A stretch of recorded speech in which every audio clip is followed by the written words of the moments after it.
ministro do Supremo Tribunal Federal, Alexandre de Moraes, ele pediu vista, ou seja, pediu mais tempo para análise sobre as chamadas sobras eleitorais. As duas ações analisadas pela Corte podem anular a eleição de 7 deputados com uma mudança na interpretação do cálculo dos votos do sistema proporcional usado para chancelar os eleitos. O relator desse caso é o ministro Ricardo Lewandowski, que defende que o cálculo considere todos os partidos e candidatos na distribuição dessas vagas que ficam ali remanescentes, a sobra das sobras. Ele votou, só que logo depois do voto dele, Moraes entrou e pediu mais tempo para analisar esse caso. Eu vou começar com o Fábio Piperno, então, porque a gente conversou com ele sobre isso lá na redação, e ele vai conseguir traduzir para nós, porque assim, entender quociente eleitoral é um negócio difícil aqui nesse país, assim como também compreender a formação do Congresso, né, Fábio Piperno?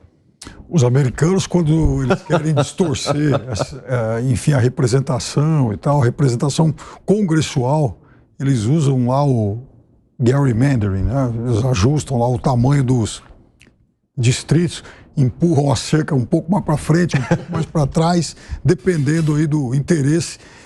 E lá, como o voto é distrital, então alteram o tamanho do eleitorado de cada distrito para dar mais chance para esse ou para aquele aliado.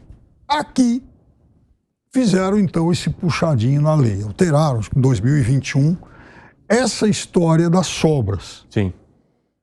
E dá uma dupla interpretação nisso, sim, já li vários argumentos e confesso para você que eu não cheguei a conclusão nenhuma, porque, vejam, até a gente citava o caso do Michel Temer. O Michel Temer, quando foi eleito deputado pela última vez, em 1998, ele entrou na sobra.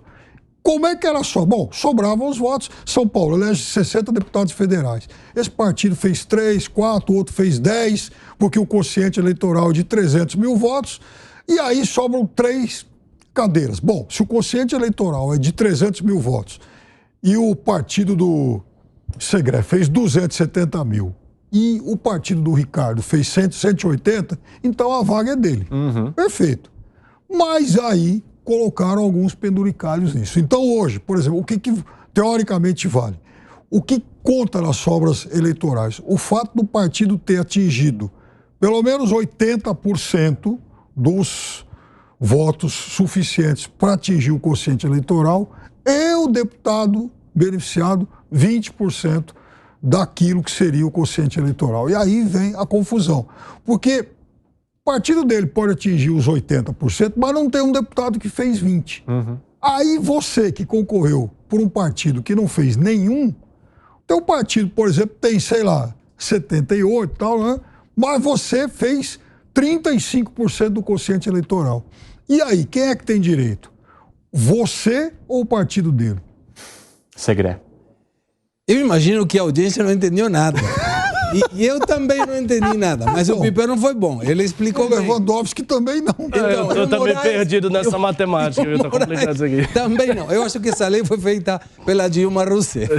Porque tem uma conta aí muito maluca. O Moraes, com certeza, o ministro não entendeu nada também e puxou essa vista para tentar entender a conta do Piperno. Eu acho que estamos no mesmo caminho, realmente. Com o quociente eleitoral. É complicadíssimo, complicadíssimo. Assim. É uma coisa muito técnica, porque você tem que contar quantidade de voto, e cadeira, e partido.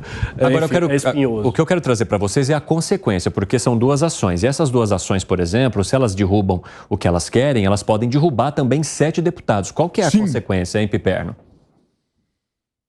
Porque vão ser 7 deputados que depois vão querer recorrer pelos seus cargos também. Exato, mas aí que está o negócio. Olha como que essa coisa é. Você fala, puxa vida, vai beneficiar governo ou oposição? Bom, os 3 partidos proponentes disso aí são Rede, PSB e o Podemos. Podemos não é da base do governo. Então, claro que cada um está vendo aí o seu interesse. Então, não tem aí um claro beneficiário disso. Você tem 7 candidatos. Não vai fazer muita diferença na correlação de força entre governo e oposição. Mas tem partido que vai ganhar 1 ou 2 e tem partido que vai perder 1 ou 2. O Podemos, por exemplo, ganharia 1, a Rede ganharia 1, o PL perderia, o PP perderia acho que 2. Mas não há um ganho substancial para qualquer bloco.